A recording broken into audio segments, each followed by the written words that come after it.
ഇപ്പോൾ ഹിന്ദു സംഘടനകൾ ഒരു സമയത്ത് ഒരുമിച്ച് വരാനായിട്ട് ഒരു തരത്തിലും കൂട്ടാക്കാറില്ല.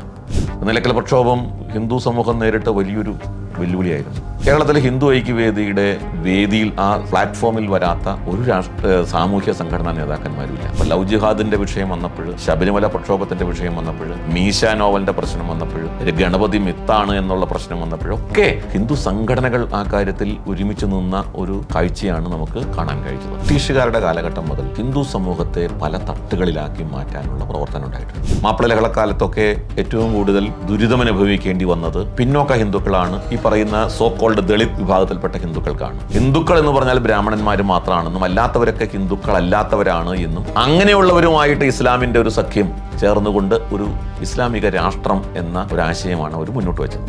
ഇവിടെ നിന്ന് പോയ ആളാണ്, പട്ടികജാതിക്കാരനാണ്. പക്ഷേ അദ്ദേഹത്തിന് പാകിസ്ഥാൻ വിട്ട് ഓടി ഇവിടെ അഭയം പ്രാപിക്കേണ്ടി വന്നത് അവിടുത്തെ പട്ടികജാതിക്കാരോടുള്ള അവരുടെ സമീപനമാണ്. അംബേദ്കർക്ക് വലിയൊരു വാഗ്ദാനം തന്നെ ഉണ്ടായിരുന്നു. ഇസ്ലാം മതത്തിലേക്ക് വന്നാൽ കോടിക്കണക്കിന് രൂപ ഹൈദരാബാദ് നൈസാം അടക്കം വാഗ്ദാനം നൽകിയിട്ടും അംബേദ്കർ എന്തുകൊണ്ടാണ് വരാതിരുന്നത് എന്നുള്ളത് അംബേദ്കർ തന്നെ അദ്ദേഹത്തിൻ്റെ തോട്ട്സ് ഓൺ പാകിസ്ഥാനിൽ എഴുതിയിട്ടുണ്ട്. ഈ സനാതനധർമ്മത്തിൻ്റെ സംരക്ഷണത്തിന് വേണ്ടി ആരൊക്കെ നിലകൊള്ളുന്നോ അവരെയൊക്കെ ഇല്ലാതാക്കുക എന്നുള്ള നയമാണ്. ഏത് അടിസ്ഥാനത്തിലാണ് ഗുരുദേവൻ ഹിന്ദു സന്യാസിയല്ലെന്ന് പറയുന്നത്?